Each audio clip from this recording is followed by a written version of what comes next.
In the previous video, we have seen the paint tool, a tool that lets you paint the layout of your dungeons. Now in this video, we're going to see can influence the layout of your dungeons. If you navigate to Dungeon Architect prefabs, you see that there are three types of volumes. So let's start with a platform volume. A platform volume lets you define a platform at any place in your dungeon. So drag and drop a platform volume onto the scene.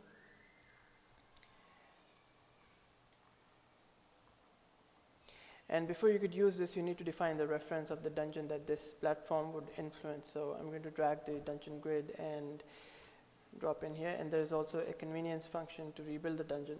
There are different types of, you can specify the cell type. So you could either be a corridor or a room. A corridor is just a platform, isolated platform, and see when I move this, it automatically updates the, so it creates a platform in that position. I can also go ahead and scale this. And you see my dungeon gets updated automatically. Now watch what happens as I bring this close to an existing geometry. It blends really nicely with it.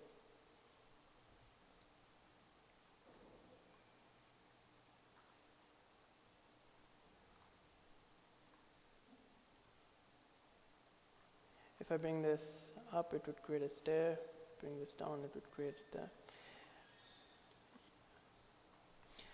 So a corridor would merge with an existing corridor, but if you have if you turn this into a room, then rooms are special in that they are connected to other rooms. You never find an isolated room. A room would always be connected to other rooms. So if I change this to a room and rebuild, you see that this has turned into a room, but it has also connected itself with other rooms in the geometry, in the dungeon.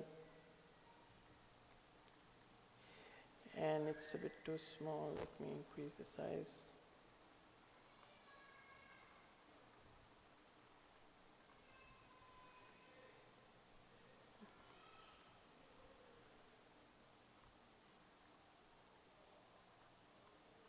So let's say I wanted to create a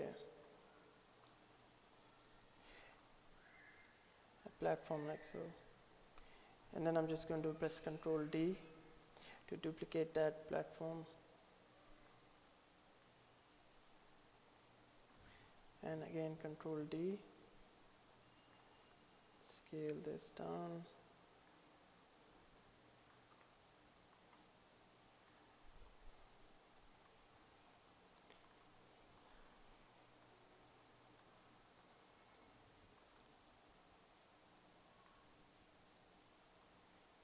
So you can create some really nice geometry, and the advantage of a platform volume is it could be moved around.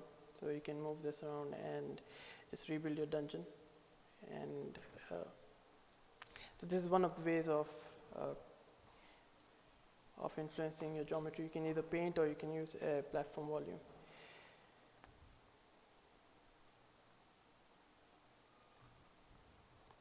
Apart from that, you have other dungeons. You have other volumes as well. You have a negation volume. So say if you are drawing something and something is getting in the way, if you do not want procedural geometry at certain portions of your dungeon, you can just drop in a negation volume and it would remove any procedural geometry in that place. So to make this work, I need to specify a reference to the dungeon that this should affect.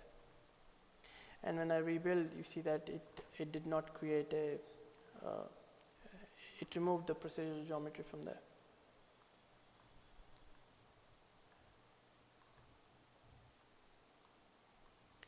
So this can be useful if it is getting in your way, if any procedural geometry is getting in the way, or if you're painting it and its existing geometry is getting in the way, just drop in a negation volume and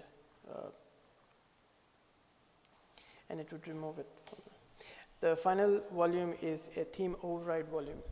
So theme override volume is really helpful in that you can have different areas of your dungeon have different themes. So you can have a look and feel.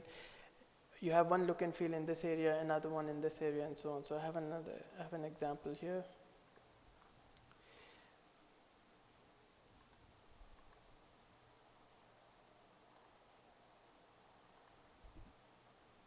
So I had this dungeon and I placed in 3 different theme override volumes, and it gave a completely different look on these areas.